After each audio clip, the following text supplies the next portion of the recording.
Now, there are many, many ways of learning, of getting input. It can be an audio tape program, it can be videos, television programs, lectures, books.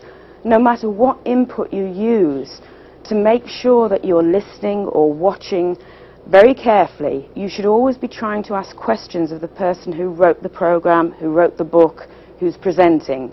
Because if you're always listening to ask the questions, to try and trip them up if you like, then you're listening well and you're making sure that you're concentrating, looking for the things that you need clarification on.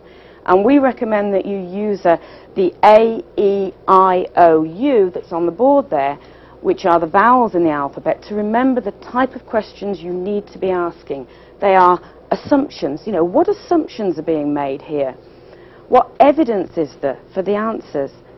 What illustrates this point? Or what illustrations can I think of in my own work? What opinions or conclusions can I draw from what's being said? And basically, what's unique about this? What haven't I heard before?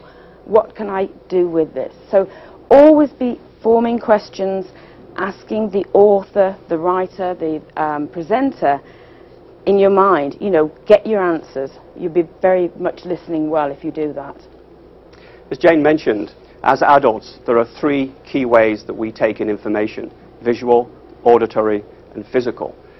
And I'd just like to ask you to consider for a moment how you best remember various events that happen. Let's say, for instance, that you're watching TV, or you're at the movies, or even reading a book.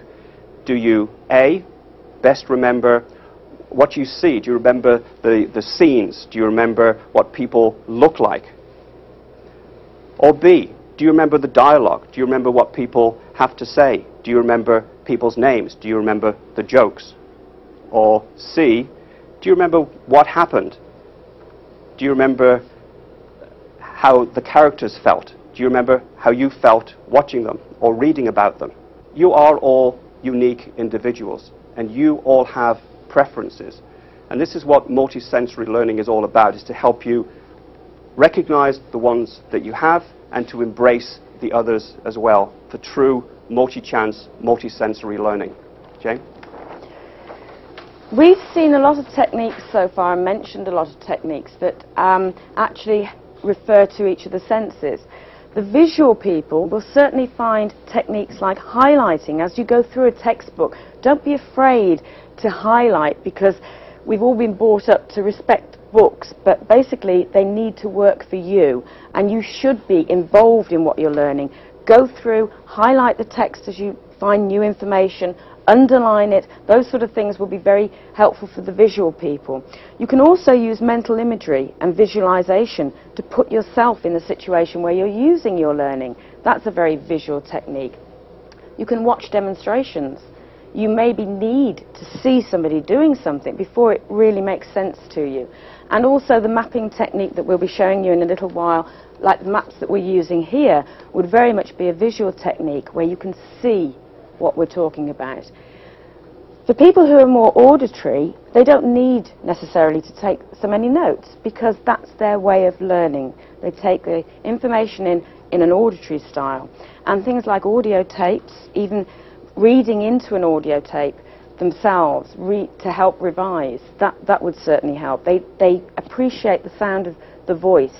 You can use tone and even use crazy accents to make things stand out more when you're taping your own revision. Reading out loud is definitely helpful for somebody who's auditory, and obviously lectures are ideal for them. For the physical learners, they really need hands-on.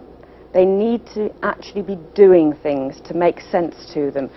So again, actually taking part in a demonstration or taking part in role play would certainly be an advantage for them.